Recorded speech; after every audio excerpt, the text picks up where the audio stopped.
سورہ بقرہ کے رکو نمبر 39 کا درس ہے 39، اور یہ تیسرے پارے کا 7واں رکو ہے۔ اس رکو میں 2 آیتیں ہیں، آیت نمبر 282 اور آیت نمبر 283۔ آیت نمبر 282 سے درس کا آغاز ہے۔ اس آیت کریمہ کو آیت مداینہ کہتے ہیں۔ آیت مداینہ یہ قرآن مجید فرقان حمید کی الفاظ کے لحاظ سے سب سے بڑی آیت ہے۔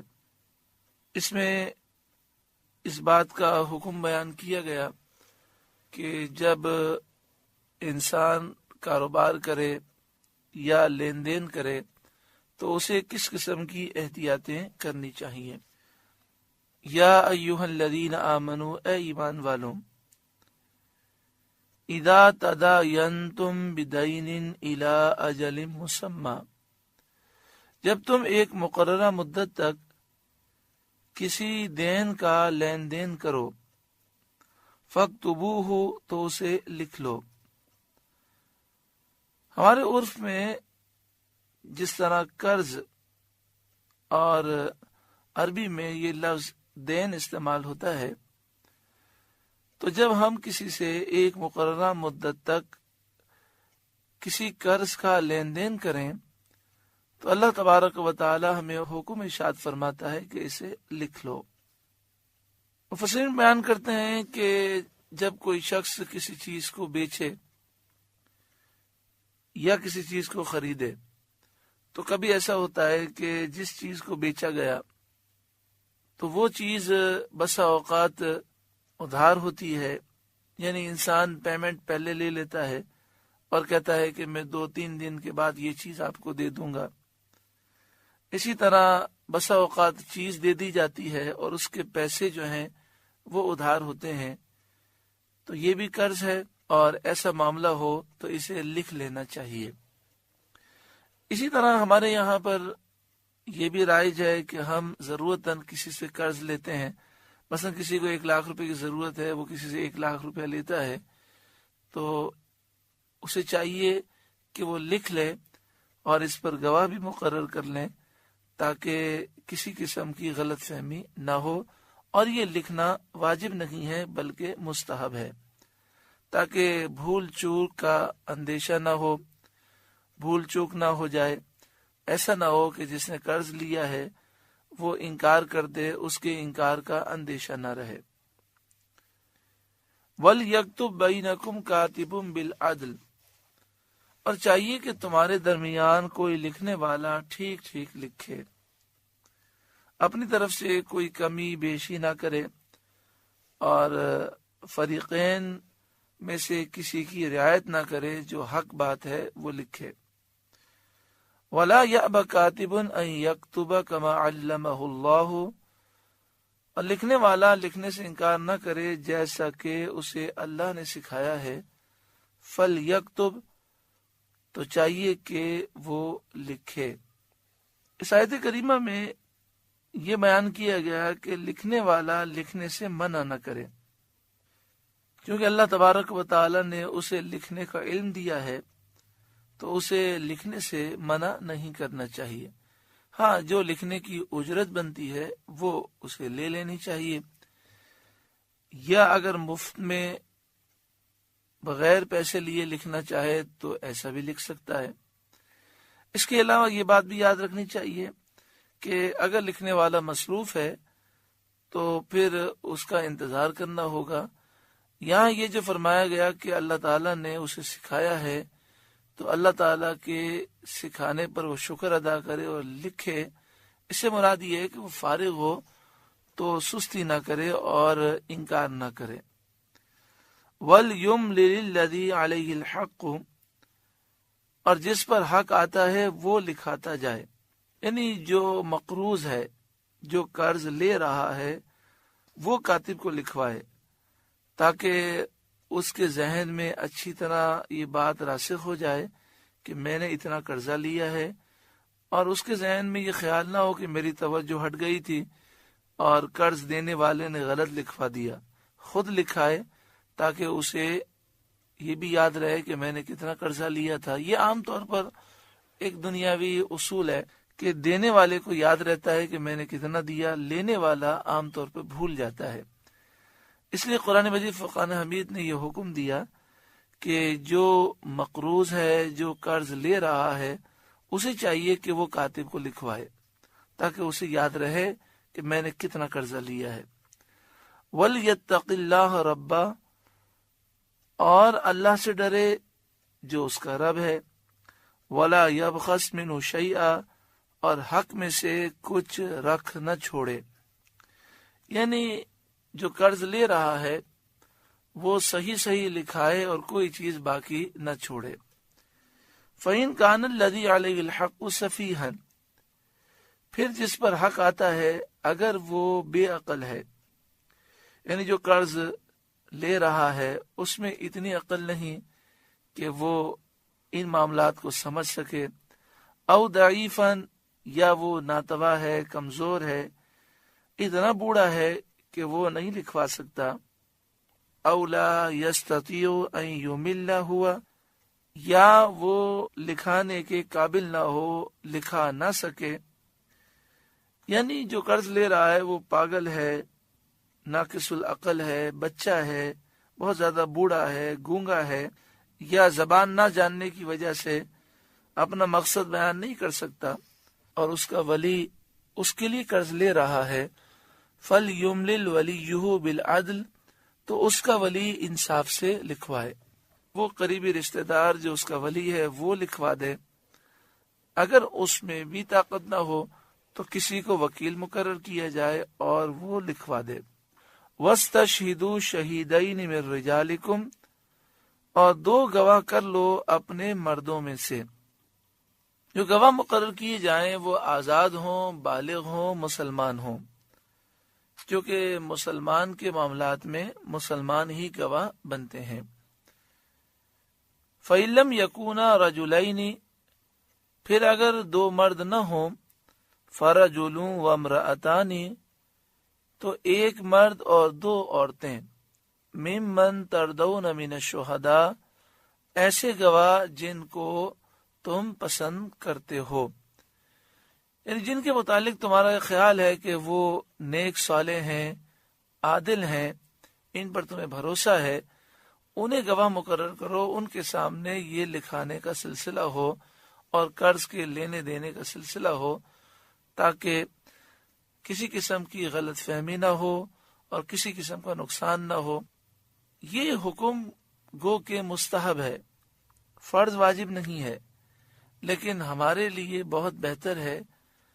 بسا اوقات جب ہم قرض کسی کو دے رہے ہوتے ہیں، لینے والے پر ہمیں اتنا بھروسہ ہوتا ہے کہ ہم کہتے ہیں لکھوانے کی کوئی ضرورت نہیں ہے اور گواہ بنانے کی کیا ضرورت ہے، لیکن پھر کچھ عرصہ گزرتا ہے اور معاملہ ایسا ہوتا ہے کہ وہ قرض واپس نہیں کرتا، اور ہمارے پاس کوئی گواہ نہیں ہوتا اور کوئی کاغذ ایسا نہیں ہوتا جس پر یہ ساری چیزیں لکھی ہوں، تو فی زمانہ قانونی تقاضے پورے کرنے چاہیے اور ایسے پیپر پر لکھوانا چاہیے کہ جو پیپر قانونی طور پر حجت ہو سکے، اور 2 گواہ بھی مقرر کرنے چاہیے۔ اگر سامنے والا فریق ہمیں یہ کہے کہ بھئی آپ کیوں لکھوا رہے ہیں، کیا مجھ پر بھروسہ نہیں ہے، تو آپ اسے اس طرح پیار سے سمجھائیں کہ چونکہ قرآن مجید فرقان حمید میں حکم دیا گیا کہ لکھو اور گواہ بناؤ، جب ہم قرآن پاک کے اس حکم پر عمل کریں گے تو انشاءاللہ برکت ہوگی، آپ کے لیے قرض کی واپسی آسان ہو جائے گی اور ہمارے معاملات بھی آسان ہو جائیں گے۔ قرآن پاک پر عمل کرنے کے جذبے کے تحت یہ سلسلہ ہوگا تو انشاءاللہ تعالی بہت آسانی ہو جائے گی۔ گو کہ قرآن پاک کا یہ حکم استحبابی ہے، وجوبی نہیں ہے، پھر بھی عمل ضرور کرنا چاہیے کہ دنیاوی معاملات کے لحاظ سے یہ ہمارے لیے بہت ضروری ہے۔ یہ بات یاد رکھیں کہ اگر مرد گواہ بنے تو 2 مرد گواہ بنیں گے اور عورتیں گواہ ہوں تو ایک مرد اور 2 عورتیں. صرف عورتیں گواہ ایسے معاملات میں نہیں بن سکتی. اگر مرد ہیں تو 2 مرد کافی ہیں، اور اگر 2 مرد نہیں ہے، 1 مرد ہے، تو پھر 1 عورت نہیں بلکہ 2 عورتیں یہ گواہ بنے. ان تضل احداہما، کہ کہیں ان میں ایک عورت بھول جائے، فتذکر احداہما الاخری، تو ایک دوسری عورت کو یاد دلا دے. مردوں کے مقابلے میں عورتوں میں بھولنے کی عادت کچھ زیادہ پائی جاتی ہے، تو اس لیے فرمایا کہ 2 عورتیں گواہ بنے تاکہ اگر ایک بھول جائے تو دوسری اسے یاد دلا دے. وَلَا يَأْبَ الشُّهَدَاءُ إِذَا مَا دُعُوا، اور گواہ جب بلائے جائیں تو آنے سے انکار نہ کریں. یعنی گواہوں کو گواہی کے لیے بلایا جائے تو ان کے لیے جائز نہیں کہ وہ انکار کریں، آ کر گواہی دیں. وَلَا تَسْأَمُوا أَن تَكْتُبُوهُ صَغِيرًا أَوْ كَبِيرًا إِلَىٰ أَجَلِهِ، قرض ایک مقررہ میعاد تک چھوٹا ہو یا بڑا ہو لکھنے میں سستی نہ کرو. کتنا پیارا حکم ہے کہ قرض کا لین دین چھوٹا ہو یا بڑا ہو، ایک مدت تک قرض کا لین دین ہے تو لکھ لو. اور قرآن مجید فرقان حمید ہمیں فرماتا ہے کہ سستی نہ کرو.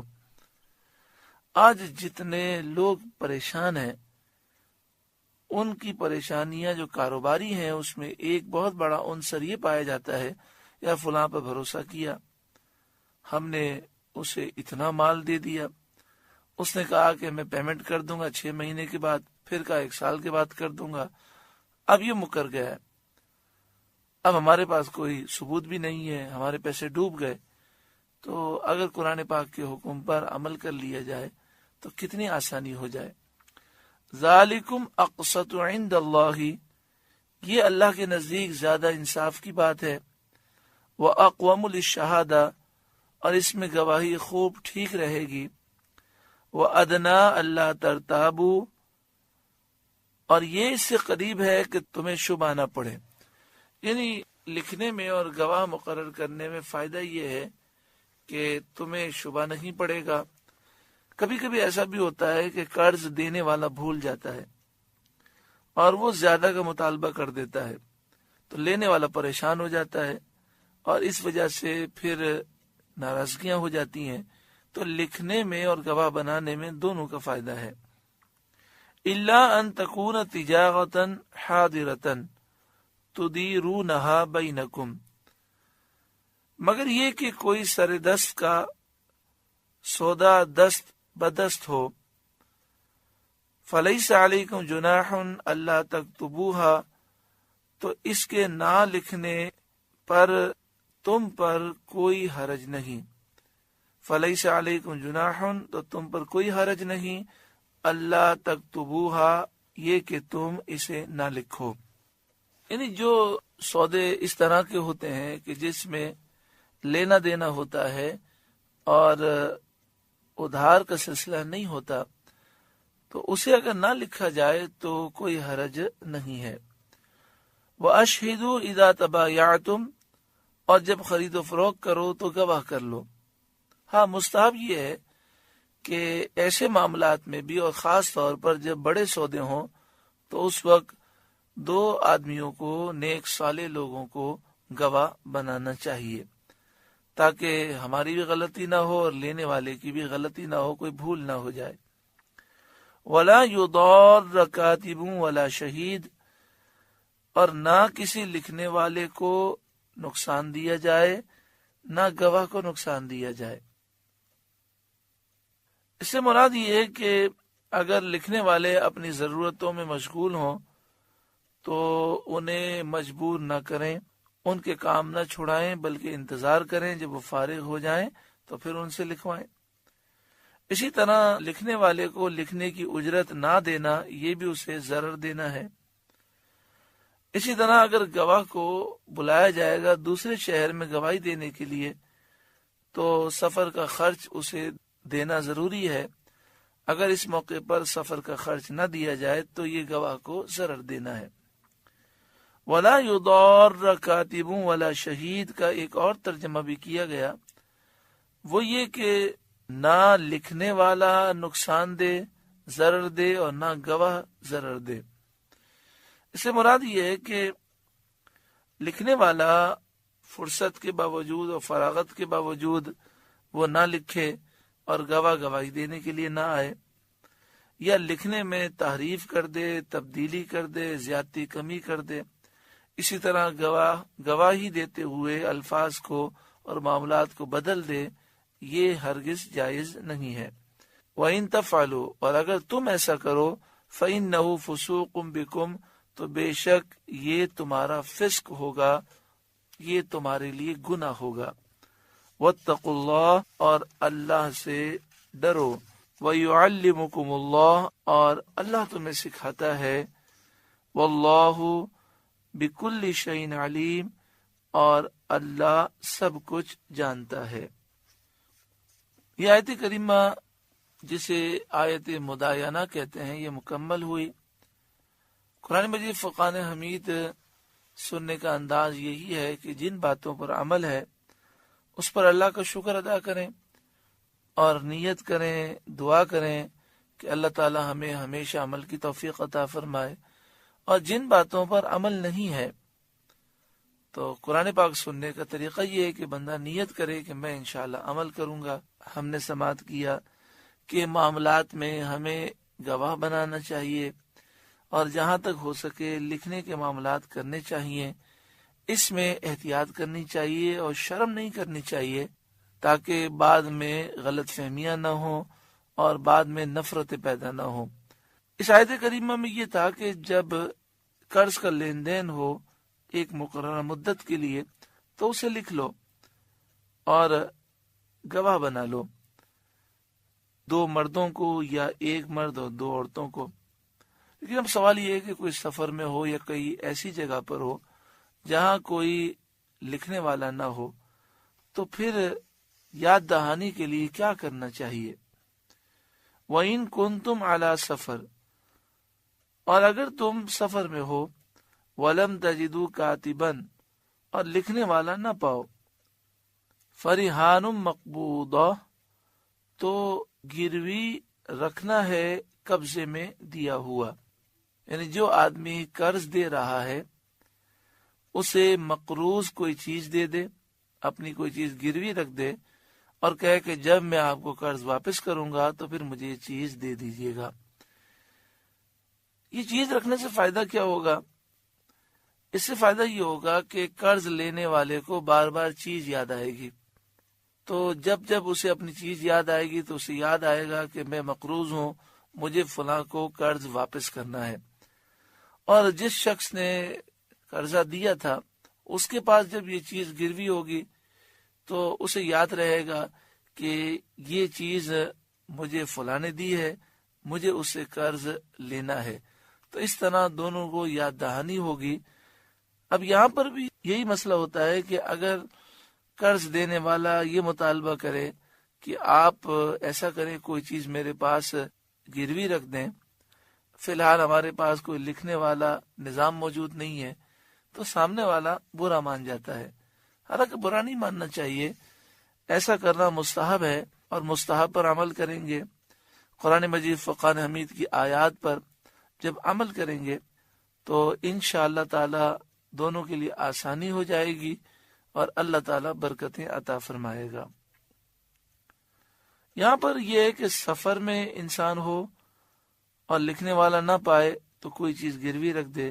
اس آیت سے تو سفر کا مسئلہ ثابت ہے، اور حدیث پاک سے یہ ثابت ہے کہ سفر میں نہ بھی ہو یا ہم لکھنا نہ چاہیں تو کوئی چیز گروی رکھ دینی چاہیے۔